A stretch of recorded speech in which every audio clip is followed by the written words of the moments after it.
미국은 이번 중러 정상회담에 대해서 중국이 친러시아적이라는 경계심을 두며 우크라이나 전쟁의 실질적 해결책이 될 수 없다고 일축했습니다. 러시아를 방문 중인 시진핑 중국 국가주석이 푸틴 러시아 대통령에게 우크라이나전 평화 중재안 논의 언급에 대한 것으로 풀이됩니다. 푸틴 대통령은 시 주석과 1대1 회담에서 테러 독자 제재에 반대하고 우크라이나 전쟁 종식을 위한 공동 성명을 발표했습니다. 성명에서 두 정상은 우크라이나 전쟁 장기화에 대한 모든 행동을 중단할 것을 호소하며 러시아 측은 평화회담의 조속한 개최를 위한 노력을 하겠다고 밝혔습니다. 이와 관련해 안토니 블링컨 미 국무장관은 러시아의 잔악 행위에 대해 외교적 은폐를 제공하고 있다며 시 주석의 방문을 비난했습니다.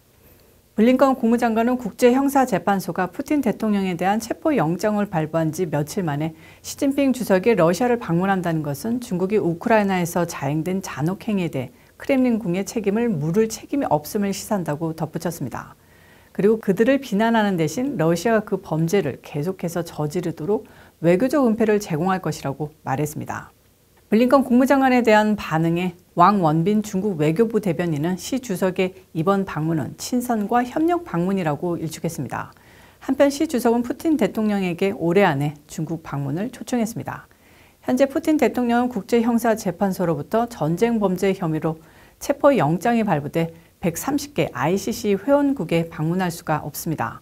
이런 가운데 시 주석이 체포영장이 발부된 푸틴 대통령을 초청을 요청한 건데요. 현지 시간 21일 스푸트니크 등 현지 언론은 시 주석이 푸틴 대통령에게 올해 안에 중국 방문을 공식 초청했다고 미하일 미슈스틴 러시아 총리와의 만남에서 말했습니다. 이는 지난해 12월 양국의 화상회담을 통해 푸틴 대통령의 초청으로 국빈 방문이 이뤄진 데 대한 화답으로 풀이됩니다. 글로벌 금융시장이 불안정한 모습을 보이면서 금과 같은 안전자산을 향한 관심이 크게 높아졌습니다. 고인플레로 이어지고 있는 요즘 현금 선호도가 그 어느 때보다 높은데요. 가계와 기업은 현금 비중을 높이려고 하는 것으로 나타났습니다. 전문 투자자 65%, 개인 투자자 66%가 현금 보유 비율을 늘리겠다고 블룸버그 여론조사 결과 나왔습니다. 이처럼 투자자들이 금리 인상과 불안한 투자 환경 등이 영향을 미친 것으로 풀이됩니다.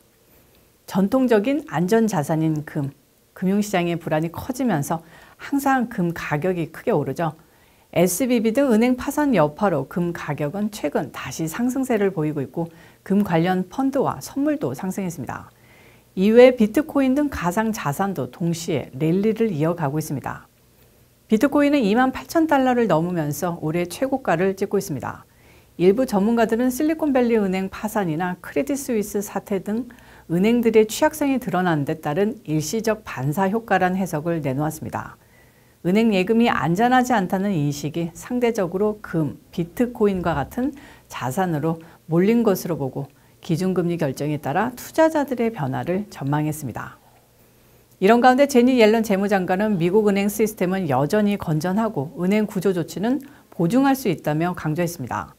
옐런은 은행 시스템 보호를 위해 정부의 개입이 필요하며 더 많은 구조 노력이 필요할 수 있다고도 덧붙였습니다.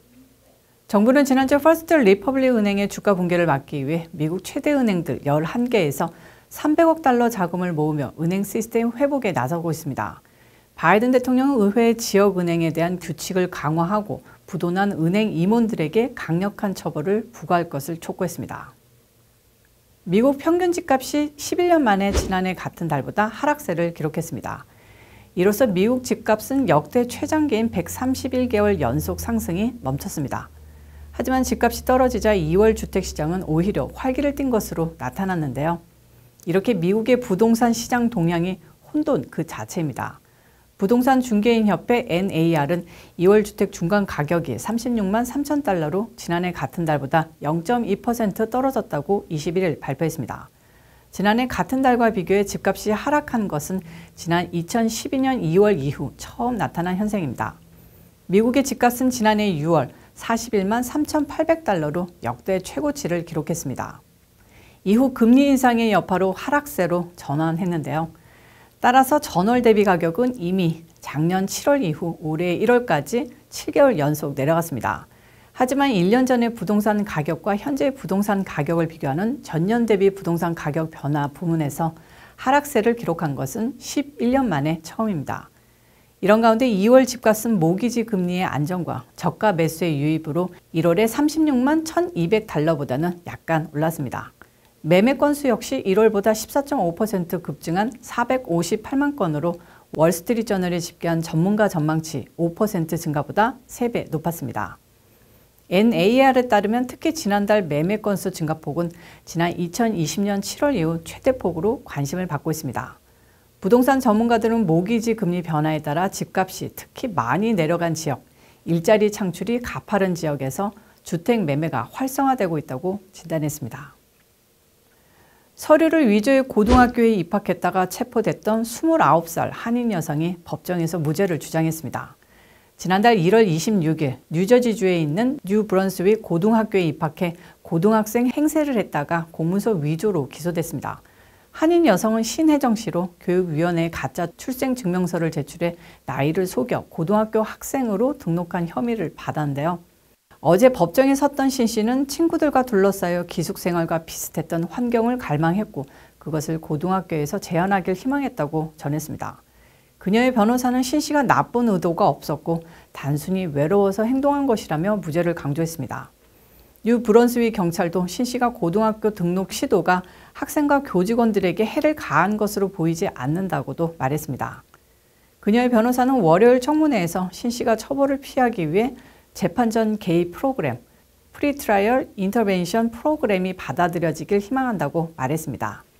여기서 잠깐 PTI 프로그램을 설명드리자면 신 씨처럼 첫 범죄 혹은 가벼운 범죄에 대해 부과되며 경제적, 사회적, 건강적 등인 배경의 이유로 범죄 행위를 범한 사람들에게 제공되는데요. PTI는 검찰과 변호사 등의 승인이 떨어지면 초범자는 이 프로그램의 요구사항을 준수하면 재판을 피하고 범죄 기록이 지워지는 제도입니다. 이처럼 신 씨는 무죄를 주장하고 있는 가운데 해당 학교 학생과 학부모가 불안해하고 있다고 지역 매체들은 전하기도 했습니다. 뉴저지주의 허술한 입학 시스템도 도마 위에 올랐는데요. 뉴저지주 공립학교는 보호자 동반 없이 충분한 서류 제출 없이도 학생을 등록시킬 수 있습니다. 한편 신 씨는 미국으로 이주한 지 13년 만에 한국으로 돌아갈 계획이라고 합니다. 21일 K나우 뉴스는 여기까지입니다. 시청해주셔서 감사합니다.